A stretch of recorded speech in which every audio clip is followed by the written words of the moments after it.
talking about? Imagine I'll like one of them watches the dots this. if their dots don't exist. Like I will connect it.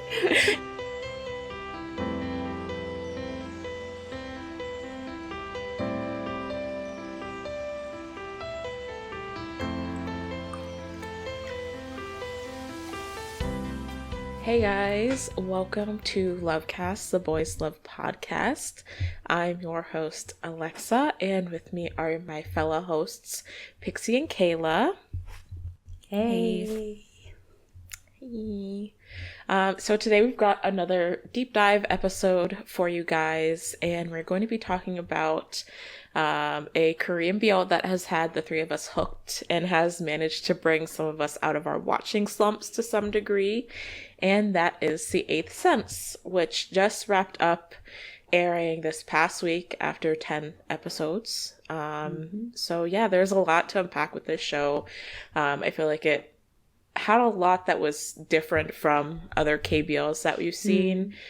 So we felt like there was a lot that we could get into and kind of discuss and just, go over our general thoughts on it. Starting off there, let's just talk about the overall story, the writing, that kind of stuff. I feel like this show in general has gotten a lot of praise for the way it was written and a lot of the topics that it delved into. It was a really interesting flow in the way the story was told. And I think that's partially writing and partially production, which I'm sure we can dive into that more when we talk like about the production aspects. But like the combination of like Jaewon's therapy sessions and voiceovers from that, as well as like getting Jihyun's point of view. And so I feel like there was a really interesting mix of points of view in terms of writing that kind of made the story feel more dynamic, I guess. Yeah, I really love how they like made the therapy a part of the story. It's not really something you see, especially in BLs at all. Like, who goes to therapy?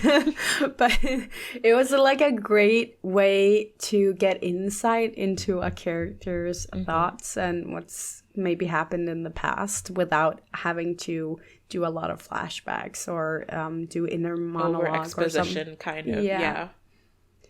And it does like highlight a very important topic, especially in Asia with mental health and like the stigma around therapy. So I thought that was really, really good. Yeah. I really like the therapist as a character because I guess it's kind of like an occupational hazard, but a lot of the times when like therapists or psychologists come out in TV shows in general, it's just like really hard to watch because I also like am, I guess, educated in psychology to some degree. I have a degree in psychology and part of a master's. So like, I don't know, a lot of the depictions are often very stereotypical and just really cringy to watch, and it's like not a super accurate representation of like therapy in general. But I really liked Jaewon's therapist. I thought she was written really well, and like she felt more like what an actual therapist would sound like and how they would speak with their clients instead of just like a robotic, like, this is what I think a therapist would talk like in a session, like, tell me how you're feeling type vibe. Like, she really drilled him and like got on him, which I thought felt realistic. And I think that was something that came across all throughout the show. But I think, you know, with his therapy being such a crucial aspect of his writing as a character and kind of unpacking his character and stuff like that, I'm glad that she seemed well written as a character. Yeah. I mean, just talking about the story in general, and we can get into a synopsis of what actually happens. But I feel like it's honestly one of the best stories I've heard in BL this year. Like, it's just so unique in every way. And the thing that really stuck out for me, other than the therapy, is there's so much symbolism with water. And I thought that was so interesting. Like, you have the aquarium in the therapist's office, and then, of course, the surfing club. And I just feel like it's really interesting. Han River was also, like, symbolic. Yeah, I feel like it's really interesting that the main characters are in the surfing club, and like there's this idea of them kind of getting lost in each other, and like the idea of being together, which is much like the ocean that you can get lost in. And there's just like, also like the ocean, there's like these endless possibilities of how their relationship and, matter of fact, their lives, how they could turn out. Because they're all, not just them, but all the characters are going through some individual struggles, just like, you know, with trying to find jobs for after they graduate and just navigate young adult life, I guess. Yeah. So I thought that everything with the water was very on point and was really nice. I liked it. Yeah. I was thinking that like this is generally like a story that revolves around school, but it doesn't feel like it's a school BL. Yeah. Like it's just there. It's just part of the daily life of these characters, but it's not like it very heavy on like the story. Like when you describe this BL, you won't like even talk about the school, even though they're there. Yeah. If you think about it, like it's a very character driven story, because like honestly the plot itself is very like slice of life. Like there's not a lot of like actual plot going on, so it's very much driven by the characters and what they're experiencing and how that's impacting them. Because like if you think about like the synopsis, and this is for people who maybe haven't watched the show yet but want to get an idea of it, it's basically about this freshman who's coming from the countryside to start university in Seoul, and he happens to run into the senior at the restaurant he works at one night, and they kind of have this tension going on, and he finds out they go to the same university, and essentially he joins the surfing club because the senior is in the surfing club, and as they get to know each other, like it's kind of like an immediate like there's something there type situation, and so the show's really about them navigating that and the feelings along with their trauma, and you know them trying to understand themselves as characters. One of them, you know, is his first time ever being in the city. He's a freshman in university. The other one has super naive. Yeah, he's naive, little innocent puppy, like does not know the ways of the world. You know, while the other one has had like so much trauma happen to him throughout his life, and that kind of has made him very jaded to. Like getting close to people, and he's very much putting up a front type person, but like they kind of unpack that with each other. So super character driven story, and like the flow of the story, like everything revolves around like these two characters and how they're understanding themselves and each other. And so I think it makes the way the story flows very interesting. I did hear some people talking that they thought that the story was moving along too slowly, but I don't agree with that, because for me, if you look at the story very above the surface, you're just looking, there won't be much there, but there's so many small details all the time that is driving this story, and I thought that it had like a very natural progression that didn't feel rushed, and it didn't feel too slow, especially considering where they were coming from, both of them, and how new it all was in different aspects. The pacing for me was perfect. This is like the closest I've come to perfect pacing in a show. Yeah.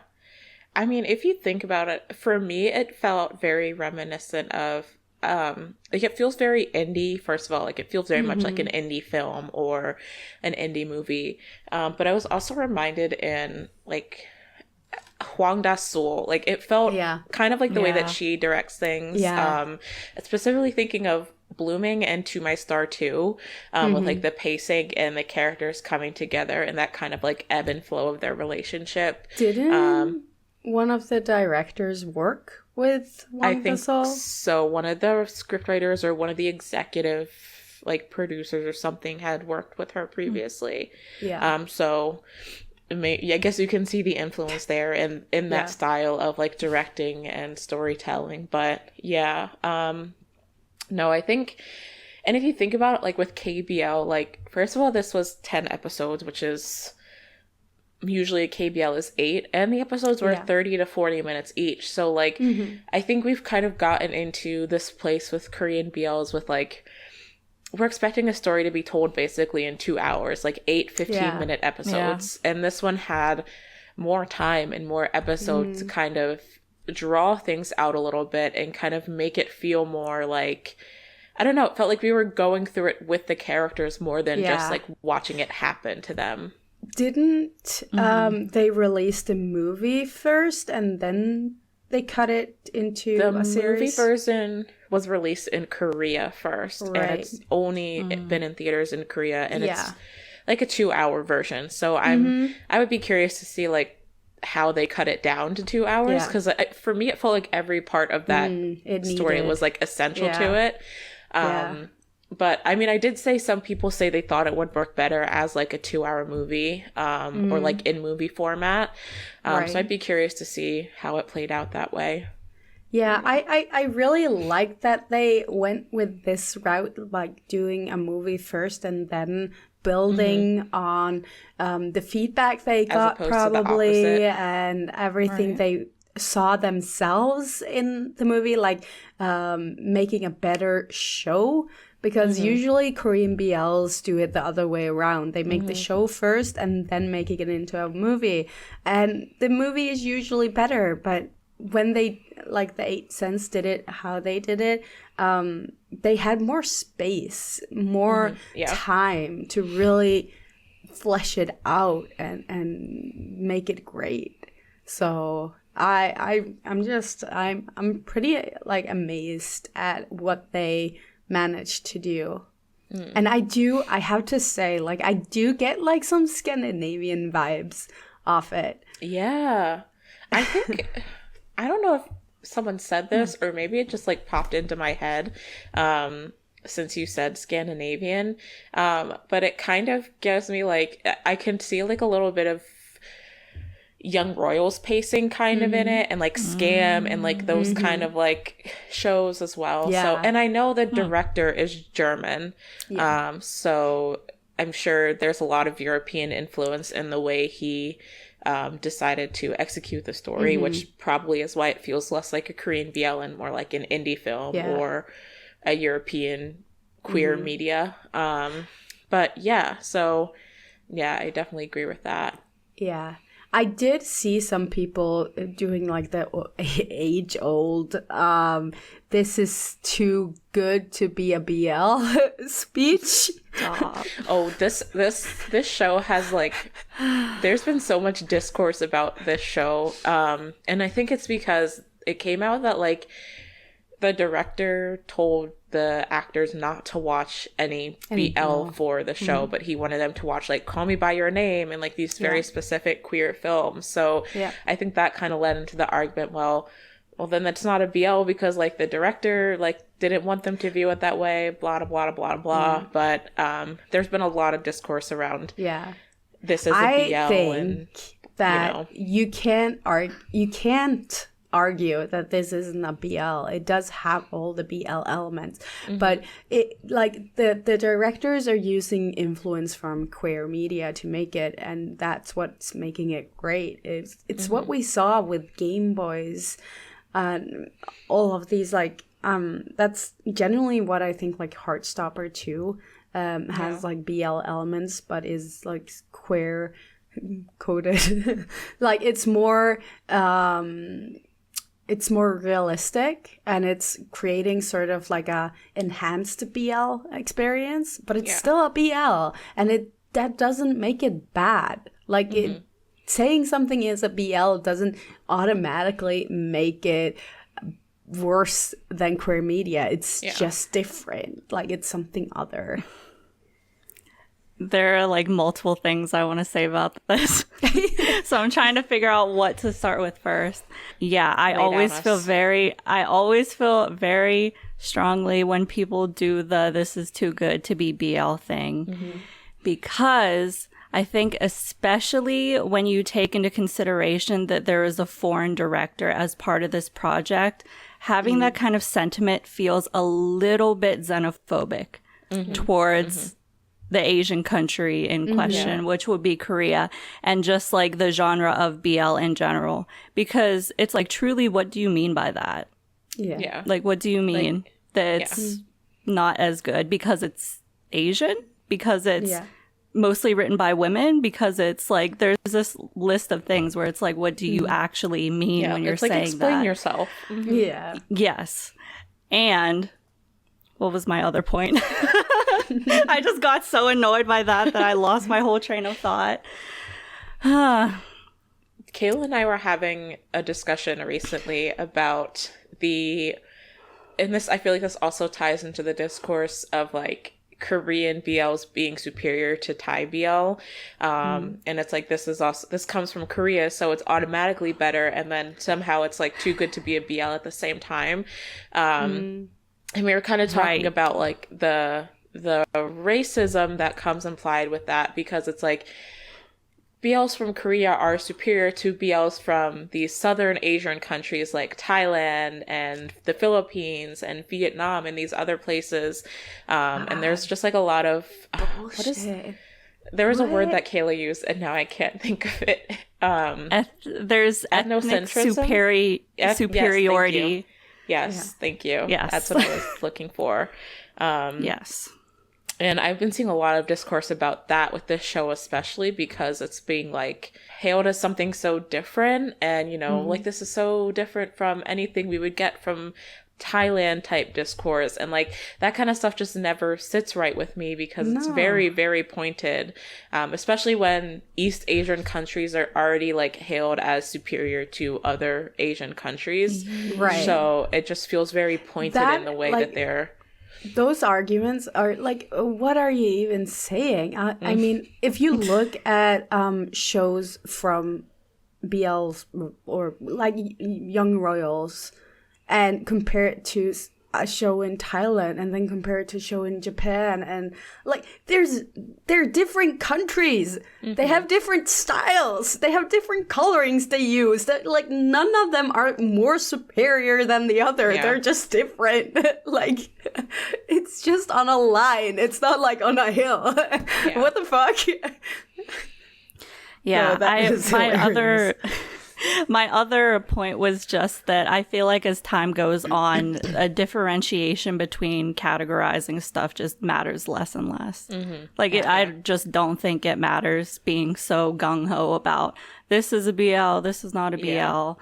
And that ties into like, why don't you want something to be labeled as a BL? Because you see it as lesser. So like, I don't know, like if we really want to get into that, like we shouldn't care if something is labeled as a BL or as queer media, because neither of them is better or worse than the other. They all have good shows and bad shows, you know?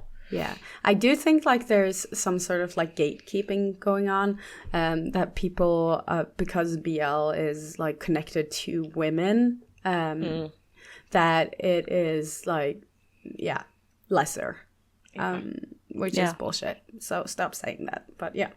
Back to the show. Yeah, that was a good tangent. Okay, so like let's move into talking about like the characters and the casting. I feel like with KBLs you never know what you're going to get in terms of I mean, a lot of the actors are new actors, so I can oftentimes give it the benefit of the doubt and like not think too much about whether the acting is like god tier or anything like that. But honestly, there was no one in this cast that stuck out to me as feeling like they weren't, I don't know, everyone just kind of knocked it out of the park. Yeah, the bartender. Oh, the one guy who only spoke English. That was a little bit weird. Like, dude, that was about him. You have and to be I was just like, oh, is that the German guy? Because that would make sense. But it wasn't. Director making a cameo, but it wasn't. Like, what was that even? Yeah. You have to be so careful with putting, like, English lines in a show like that because you end up sometimes sounding like the white guy NPC or NC. Yeah. What is the abbreviation? Same happened Whatever. with Squid Game with the Americans in Squid Game. K-dramas are famous for, like, when they cast an American, they will literally, it's like they just find the first white person they see on the street and are like, do you want to be in a K-drama? And just give them a line to say. And like, that's what we get. It's like that so guy. Bad. It sounds so bad. They actually did him. The English they did in To My Star was pretty good. Like the one girl that talked in English, it was a little bit off, but she was at least acting. Like, it wasn't like one of those like just white guys just talking in like a monotone, reading a script, reading it as a sentence. Voice. Yeah. Heather says they're like NPCs. Yeah, NPCs. Yeah, honestly, I don't have any complaints about the acting. Like, I thought everyone did really good. Did really good. It honestly felt like real people who just, like, had a camera following them around. Yeah. Like, there wasn't anything super exaggerated or, like, I just feel like their reactions to stuff and their interactions were so real. Yeah. I kind of feel like that's them. Do you know what I mean? Like, it's just natural. It was so natural that I can't imagine their personalities being different than what it was in the show, because it just looked like that's who they are. Like, I can't imagine anything else. Yeah, they really embodied the characters, and I feel like it kind of ties into what we talked about with the BL and the Bechdel test episode with like every character felt really dynamic and like they had a point in the story.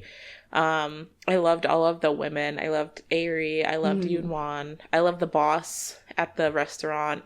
And even Eunji, like we said, like, yeah, she was a bitch, but like it wasn't bad because she wasn't the only woman in the show, and they also weren't painting some type of stereotype of all women with her. And it was the same with like Junpyo as the best friend. Like, he just gave like peak like best friend vibes, like rooting for you from the sidelines. And even what's his name, the stupid one, Taehyung, that guy, he was the worst. But like sometimes it's okay to have a character you hate, like, you know, like, do I think Jaewon should have forgiven him in the end?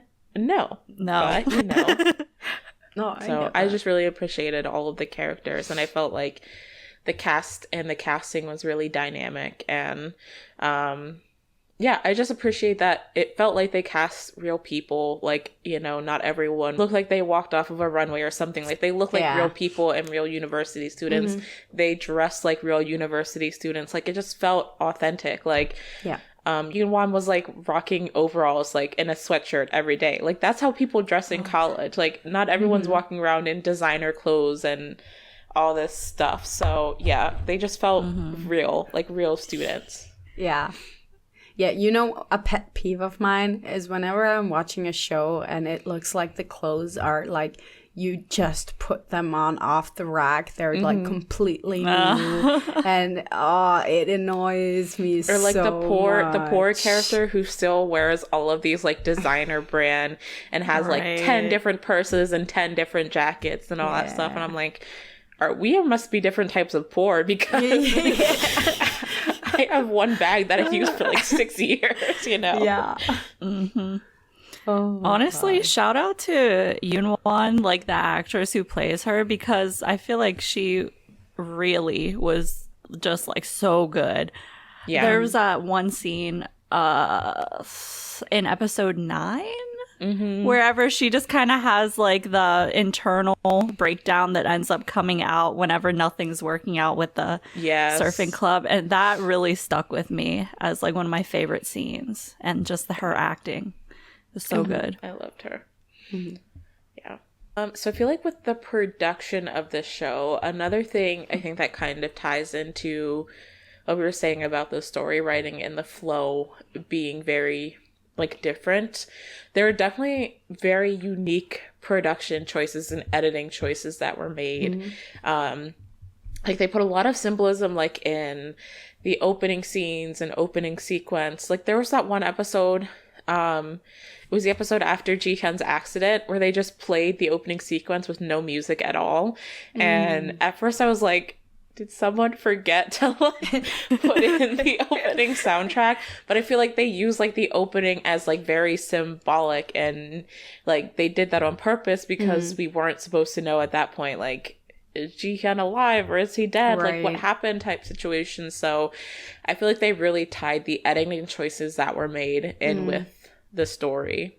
Yeah, I really love that they put so much details into every aspect of the production, like the editing, coloring, everything, because it really shows like the passion they had for the project, and it's not just like a job and they're just getting through it, and like they have real passion for making it the best they can and putting themselves into it with all these details and little things that aren't really doesn't really matter for the story, but it does lend some to like the wholeness of it.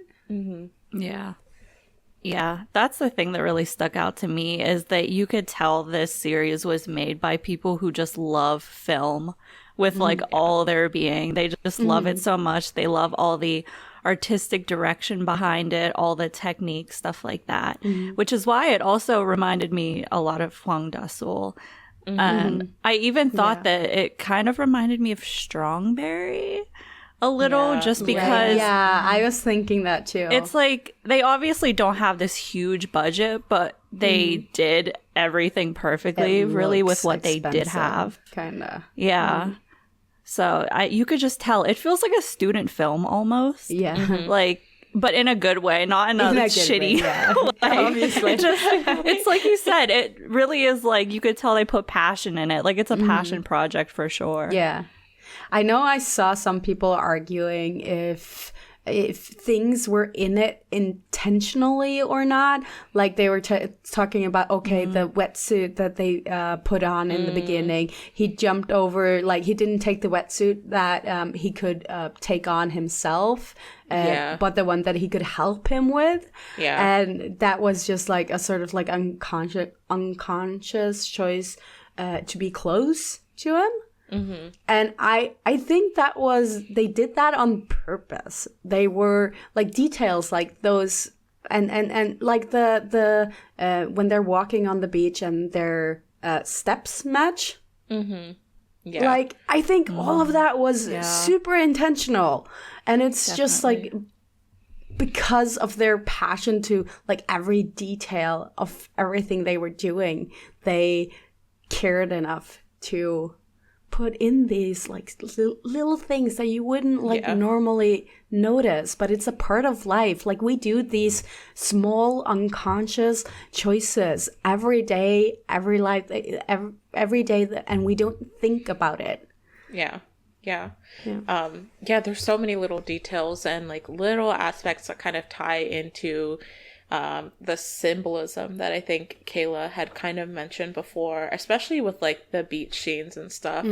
But yeah, I just really feel like everything that they did was done for a reason. And even like, I feel like some of the editing choices that in other shows like would have looked weird just worked in this show because of the way that they were telling the story.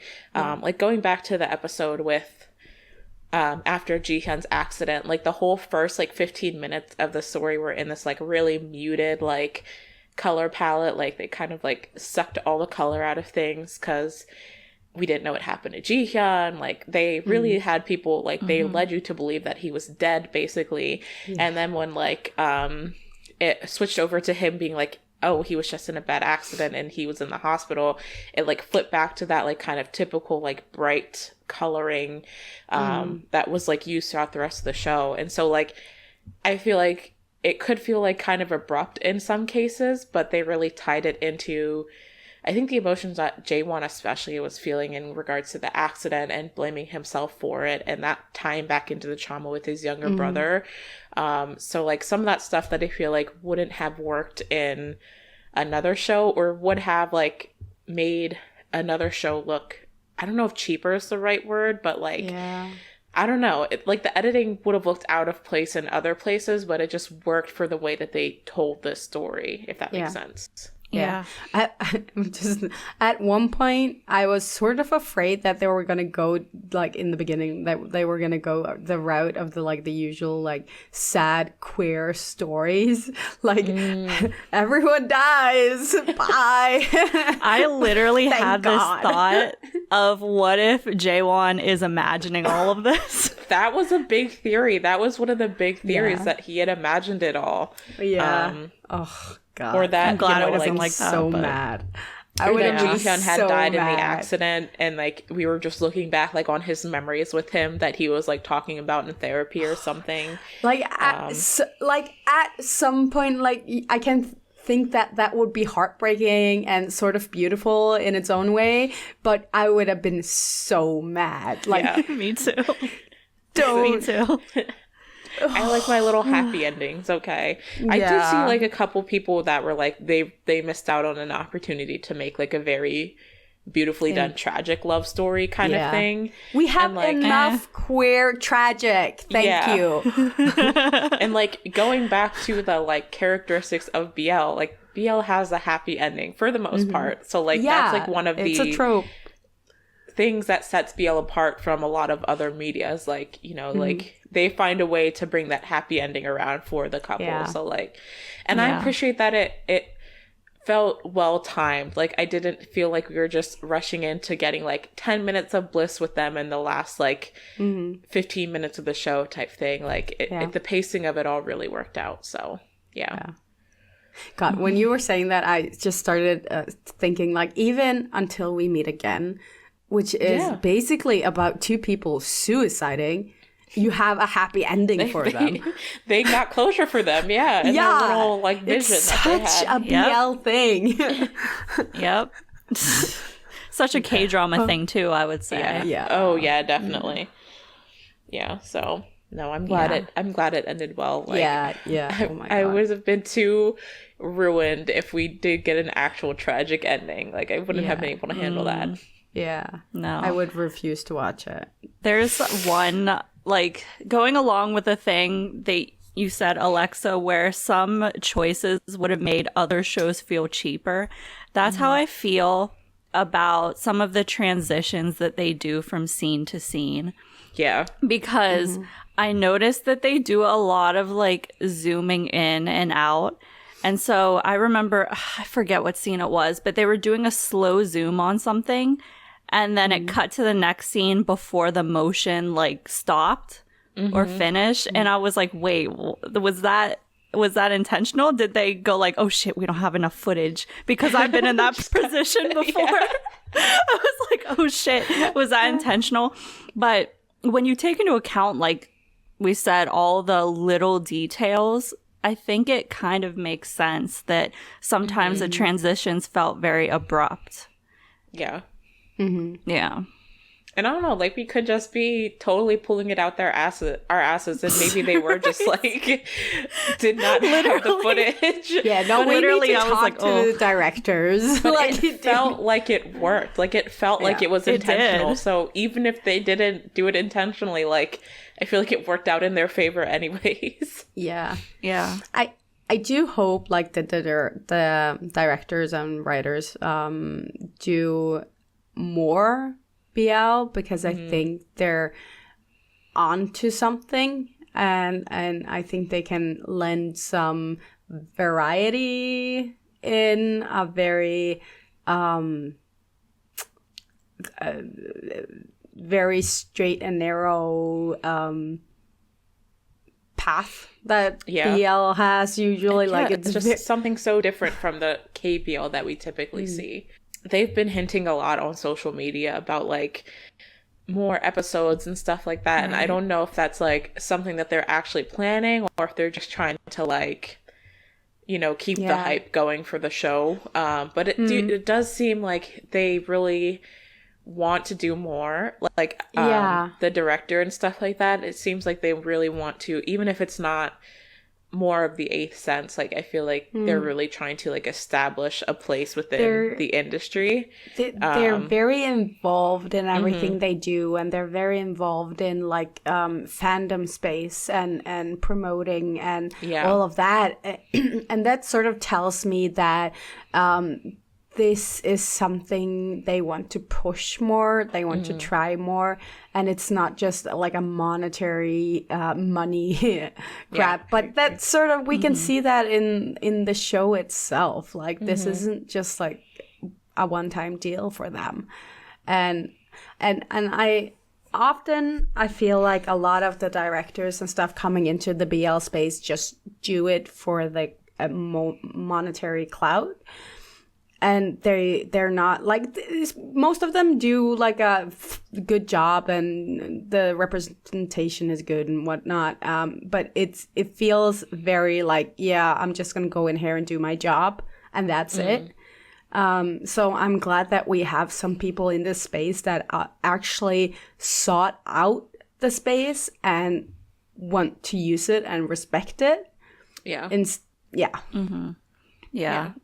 It feels very authentic, and like the audience can tell when you're being authentic or not. So I really do appreciate how they've been engaging with fans and like on social media and promoting the show, stuff like that. They even gave the show, they gave the fans of the show a fandom name, which I thought was really funny. I think what was it, like Free Birds or something is what they decided on. But like they had fans like suggest and vote on a fandom name. So that's cute. Yeah, it's just been really cool to see how they're reacting to people's reactions to the show and the way people have gotten involved in the show. And it really does feel like they want to expand and do more, either in the Eighth Sense universe or just in the genre in general. So I'm looking forward, and like hopefully I really hope this series has an impact so people can I would really love them to expand on the Eighth Sense universe with the girls. Do a GL. Avery and Bitna. That would be cute.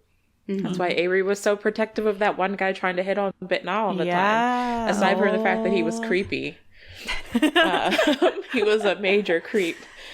I will say I am hailing Yoonwon as my bisexual queen because she read very sapphic, and then like in the final episode they had her making out with Junpyo, which I was like, that's fine. So she's now bisexual in my head. But it was interesting because like I was actually didn't know if I would like, this is kind of a tangent, Ari and Bitna in the earlier eps, because they made that comment about how like Yoonwon looks like she doesn't like men because of like the way she dresses and presents herself. And I was like, ooh, I did not love that comment. But at the same time, like Avery and Jaewon did seem like they had very like lesbian gay best friend solidarity. So like I was kind of like headcanon Yoonwon as a lesbian, but now I'll headcanon her as bisexual. Oh God, you know? That comment provoked me. Like now I was just like, do we really dress for men? Is that our life to only look good for men? And they did a really good job. I really thought I would hate Ari because of that comment, and then like the start of her like thinking, they made you think she was hitting on Jihyun, but she actually turned out to be like a really good friend to him. So, but yeah, I did, that comment was just like, yeah, that is so provoking. Like some of the beauty standards and stuff in Korea, it really, really annoys me. And I do remember, if you're not hyper feminine, then you must be gay. Basically, I do remember sometimes during like some of the episodes, I did like catch myself going like, "Oh, that was not a great comment." Yeah, yeah. Beauty standards are, and like I don't know, maybe they were like trying to make commentary on that on purpose by like having those comments in there. It feel like an off the cuff comment that wasn't addressed, and so it didn't really. It didn't become a commentary because they were ignoring the fact that they made such a charged comment without there was a lot of that with the bar owner actually a lot of that, like saying that she favors the handsome guys and even like keeping the restaurant open to feed Jaewon because he's handsome. There was a lot of that with her. It's such a especially like in K-dramas and stuff, there's so much of that. There's so much like, oh, you're handsome, you have to be like perfect, you're probably good at everything because you're good looking, and it's just stop. Like, who wrote this? This is not what people think in real life. Well, not here at least.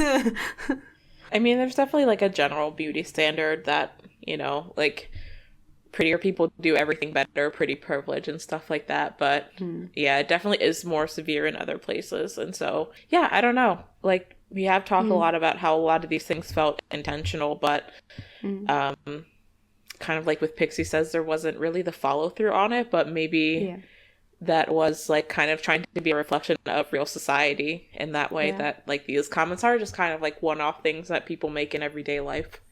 Yeah, I don't think like anyone from South Korea would react to a comment like that. That's what I was thinking. I don't even think it's like something that was in their mind. Like they're just writing dialogue. Not at all. It's just like something that people comment on others' appearances a lot, so that is obviously going to show up in a show. I don't really think there was any meaning behind adding it or anything like that.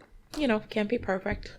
I will say this, like the coloring that they choose to use and like that they didn't like whitewash these boys was appreciated.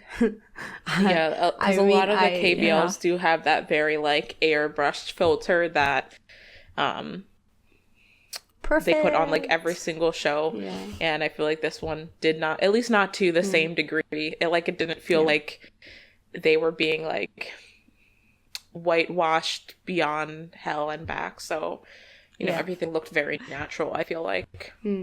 I feel like every time they put like this like white filter over, anyone who watches BL will know what I mean.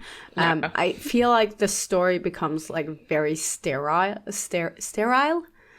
Like it gives me like hospital vibes right away, and I'm just like, I can barely watch it. Like, honestly, I am being blinded by this filter. Yeah, I had like the worst I can think of is the Kevin on Turbo. They did the Japanese remake of, or the Thai remake of the Love Japanese Area or Love Stage. Love Stage. Thank you. Yeah, that was painful. Like everything was just bright, and it was just. It's like you're looking at fluorescent lights all the time. Yeah. It was it's really so hard to bad. watch.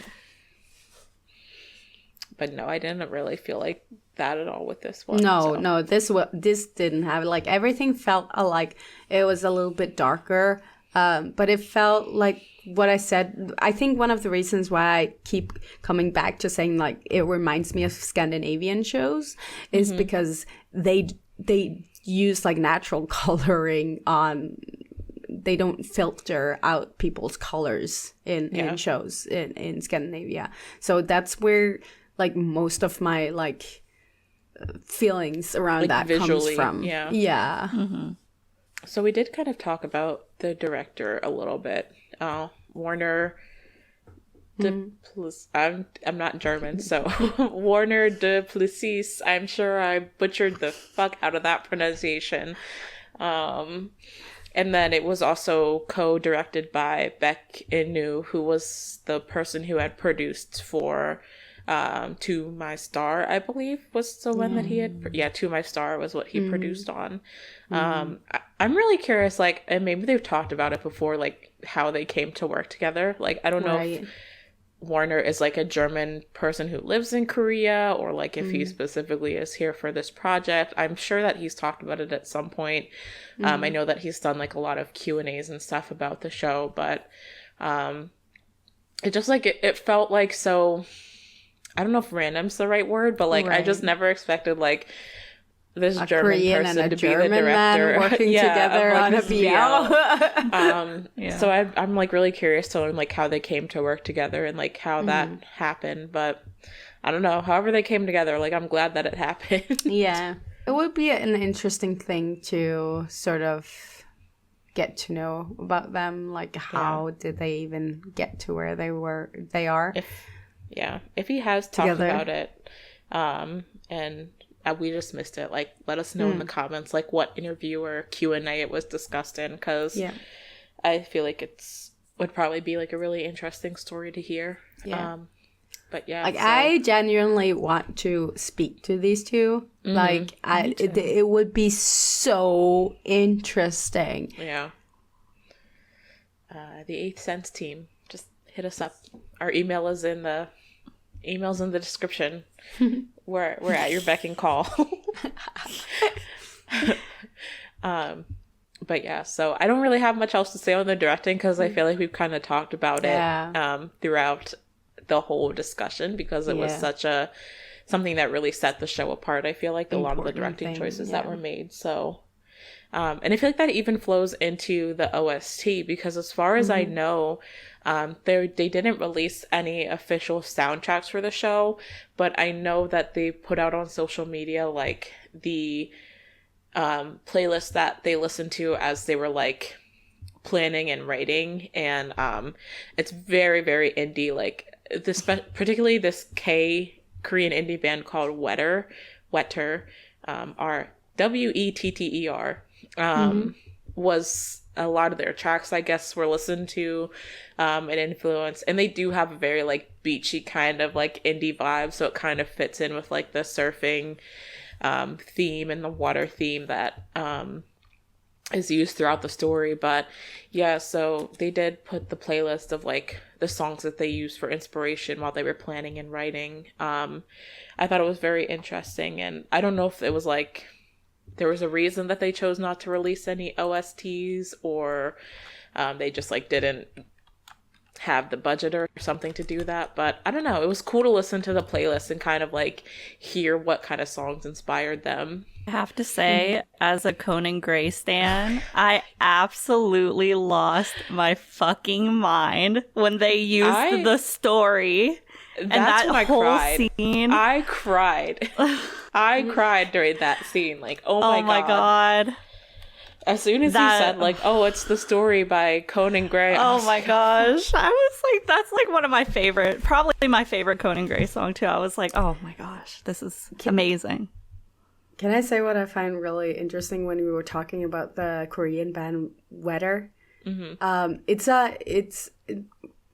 like the background, when you think about the director being German and this K band having a German name for their band. Interesting. Wetter means weather in German. Ah, okay.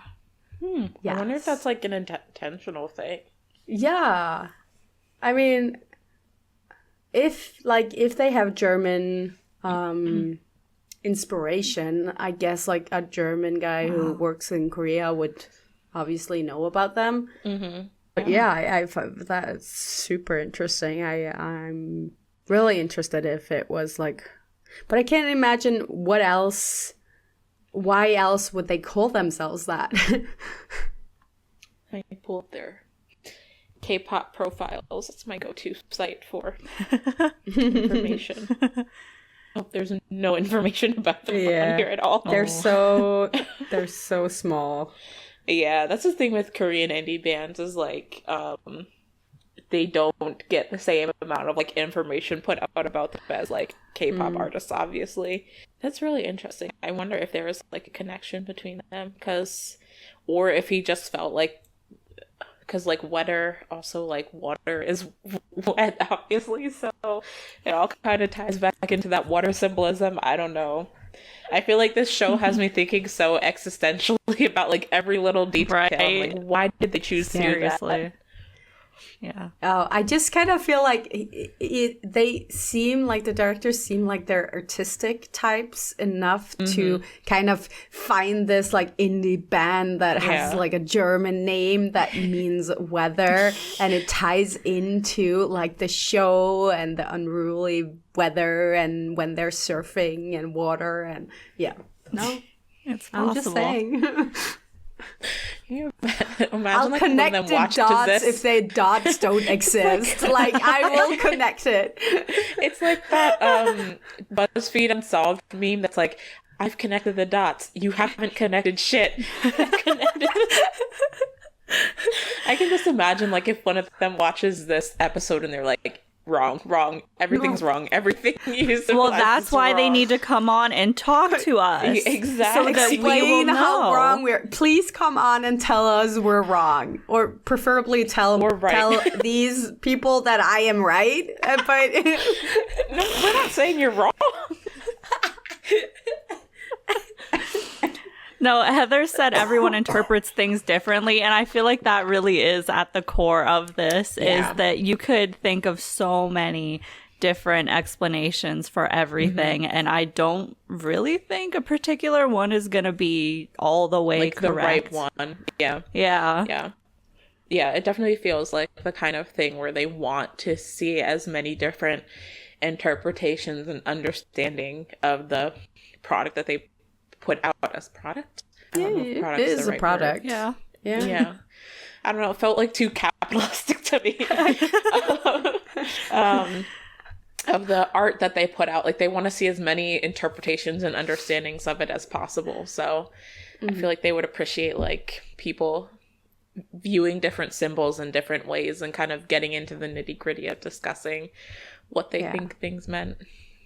So Yeah, I mean it's like the largest compliment you can get when you've created something is like people taking it and putting their own meanings to it and own experiences to it.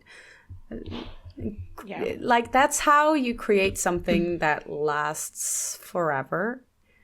Yeah. I don't know. To wrap it up, did you guys have like a favorite overall scene or moment in the show that really sticks out as one that you like as your favorite? Like Go ahead, Pixie. Full disclosure, I didn't actually haven't yet finished everything because I've been sick. Like I've been dying. Okay. But Pixie came back from the dead just to record this episode. Yes, you're gonna hear my voice isn't back yet. My favorite scene is when they're walking down the street and the hands. Yeah. Oh my gosh, what? I just What episode was that? I know what you're talking about. it was very early on. Third? I think it might be the third or fourth episode. Yeah. Yeah, it was pretty early on. Yeah. I mean, they kissed in episode 3, so I'm pretty sure it must have been episode 3. It was right before, I think. Oh, was it right before? Right before on the beach? Well, no, actually, it was after, wasn't it? So it would have been later in they were in the episode 3. street, weren't they? I think it was episode 4 or 5. Yeah, okay. Yeah, 4 then, probably. I don't think I watched 5 yet. It must have been episode 4. We'll go with 4 then. Episode 3 started with them kissing at the beach and then went from there. So it was either later in episode 3, but Jaewon was avoiding him a lot in episode 3, so... Yeah, I can't remember, but you guys know which scene I'm talking We've narrowed it down to 2 episodes it could be in, so you know the one. Yeah. Oof. I'm trying to think now. I asked this. There was so much tension in just that, like... Yeah. And just the hands. Like, how much... how much feelings can you get just from watching someone's hands? And it said so much. Like that. Ooh, that made me think of one, the wetsuit scene. That was tension. Like in the shower? The shower scene, and the one where he's like helping him put the wetsuit on. Right. And he's like kneeling in front of, oh my God, there was like so much tension. Oh my God, there. that was... I was like, like, dude, hello? We all know what you're thinking. But like the shower scene too, and the way they like choose these like close-up shots of like just like the eyes and mouth and them like looking at each other, those scenes were so well done, and they were like so intimate, intense. So much tension. You could literally feel Ji-hyun's longing in those scenes. It was that was a lot. I honestly think that my favorite scene was when he sends him the Conan Gray song, and then he sees that he finally read his messages, and then they go run and kiss each other because it's so dramatic. Beautiful. And the music choice perfect. I love like Jaewon like speed walking towards the camera, listening to Conan Gray. That's love the peak gay experience. Speed walking while listening to Conan Gray. Oh my gosh, no. Therapy, no. Just listen to Conan Gray. I'm telling you. Gray. I think that really was my favorite scene. Yeah, that one was really good. Yeah, I think the wetsuit one for me was just like stuck out as the most like, I was like holding my breath during that scene. I also really liked which one am I thinking of? Well, the second time they went to the beach, and they were there like when they were camping out on the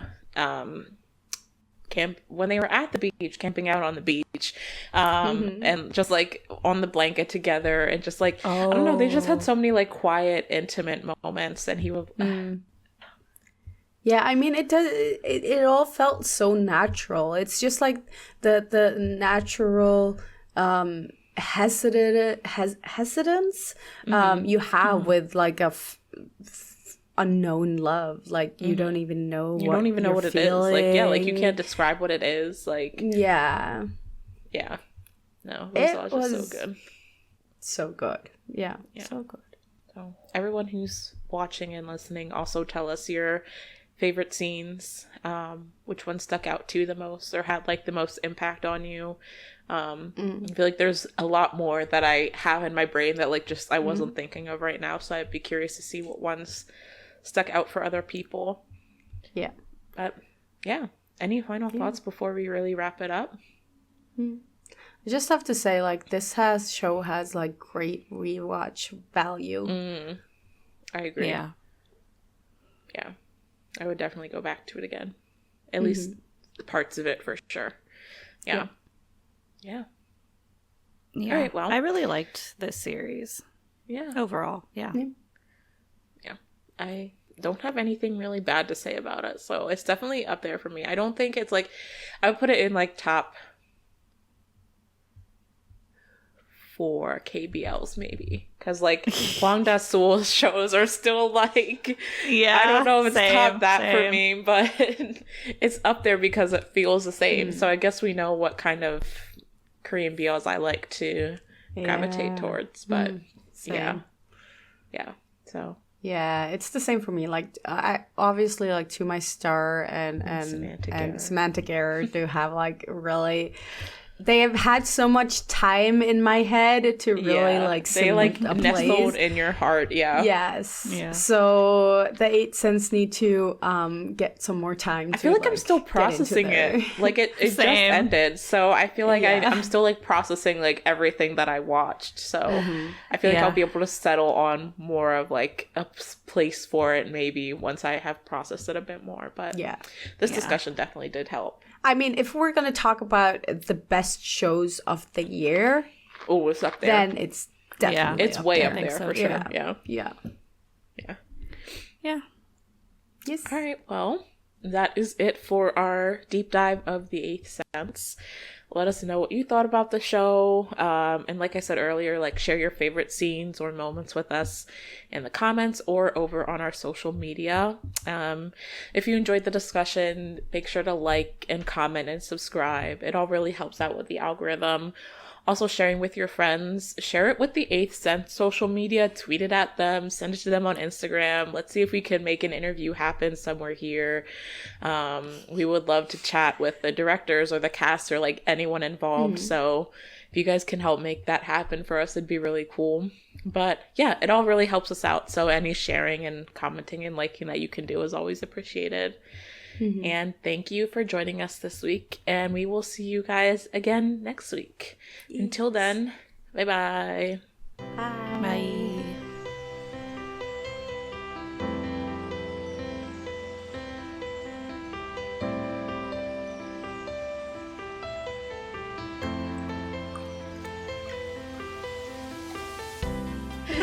This is an episode review episode. Oh, this that's is right. Alexa territory. I forgot about that.